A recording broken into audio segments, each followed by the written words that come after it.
Question number 1। परिवार किसका एक साधन है? ए अनौपचारिक शिक्षा का, बी दूरस्थ शिक्षा का, सी गैर औपचारिक शिक्षा का, डी औपचारिक शिक्षा का। आंसर ए अनौपचारिक शिक्षा का। Question number 2। मन का मानचित्रण किससे संबंधित है? ए साहसिक कार्यों की क्रिया योजना से, बी बोध बढ़ाने की तकनीक से, सी मन की क्रियाशीलता पर अनुसंधान से, डी मन का चित्र बनाने से।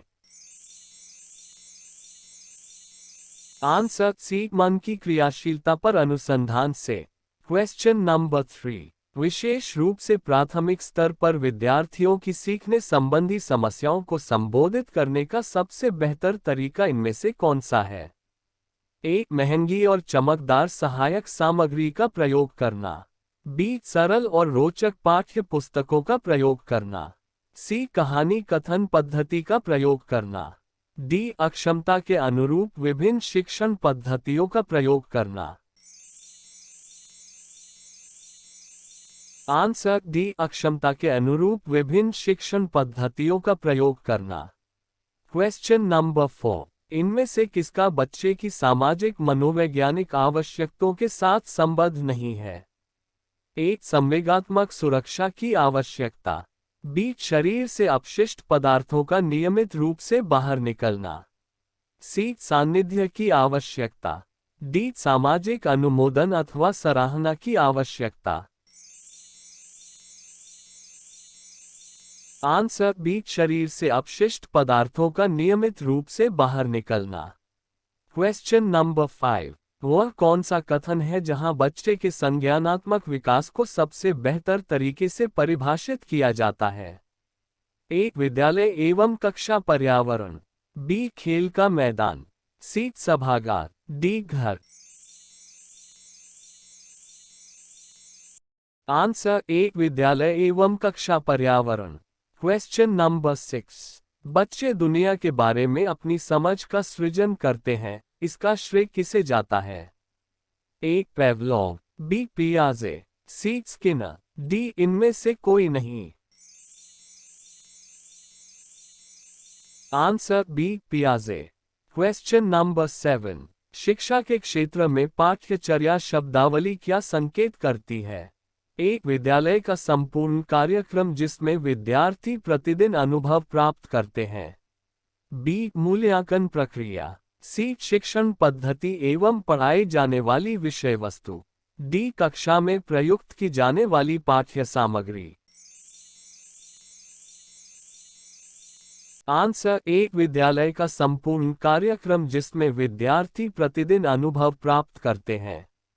Question number 8। किसने कहा है कि शिशु अपने और अपने संसार के बारे में अधिकांश बातें खेल के दौरान सीखता है? ए क्रो एवं Crow, B John Dewey, C Gesell, D string. Answer D string. Question number 9। विकास कभी न समाप्त होने वाली प्रक्रिया है, यह विचार का संबंध किससे है? ए निरंतरता का सिद्धांत, बी अंतः संबंध का सिद्धांत, सी अंतःक्रिया का सिद्धांत, डी एकीकरण का सिद्धांत। आंसर ए निरंतरता का सिद्धांत। Question number 10। इनमें से किस अवस्था में बच्चे अपने समवयस्क समूह के सक्रिय सदस्य बन जाते हैं? ए प्रौढ़ावस्था, बी किशोरावस्था, सी बाल्यावस्था, डी पूर्व बाल्यावस्था। आंसर बी किशोरावस्था। Question number 11। बच्चों के बौद्धिक विकास की 4 विशिष्ट अवस्थाओं की पहचान किसके द्वारा की गई है? ए एरिक्सन द्वारा, बी पियाजे द्वारा, सी स्किनर द्वारा, डी इनमें से कोई नहीं। आंसर बी पियाजे द्वारा। Question number 12। वह स्तर जिसमें बच्चा किसी वस्तु एवं घटना के बारे में तार्किक रूप से सोचना शुरू करता है, उस अवस्था को हम क्या कहते हैं? ए संवेदन प्रणोद अवस्था, बी मूर्त क्रियात्मक अवस्था, सी पूर्व क्रियात्मक अवस्था, डी औपचारिक क्रियात्मक अवस्था।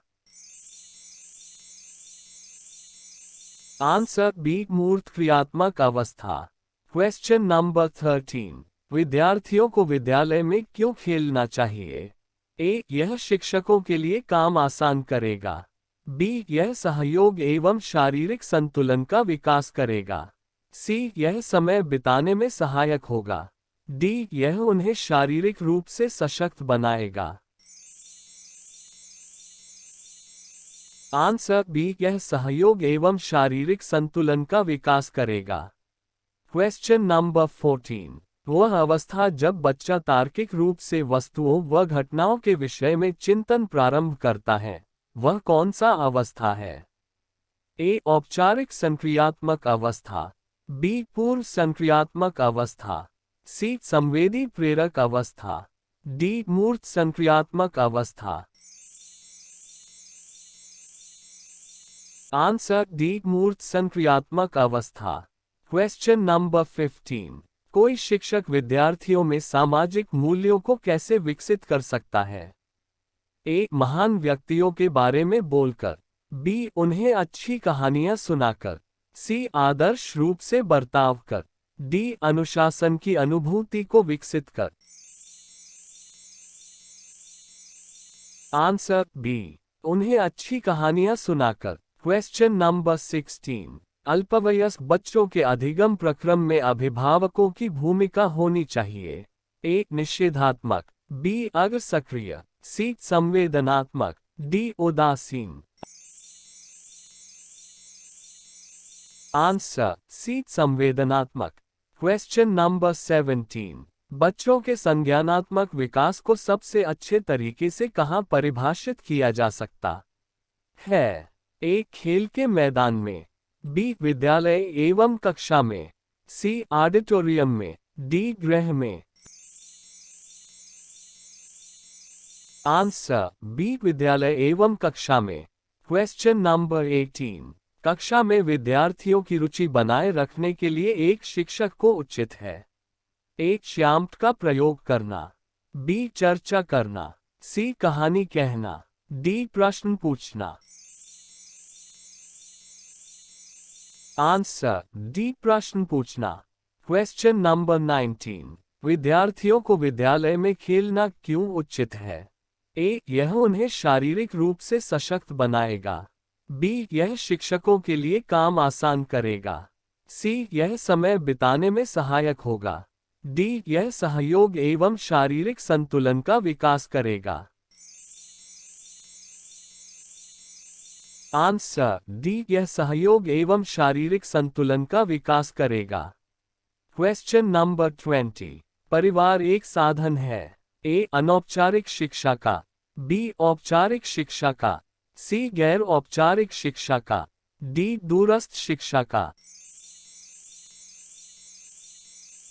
आंसर ए, अनौपचारिक शिक्षा का। वीडियो देखने के लिए धन्यवाद दोस्तों। ऐसे ही वीडियो के लिए चैनल को सब्सक्राइब कर लीजिए।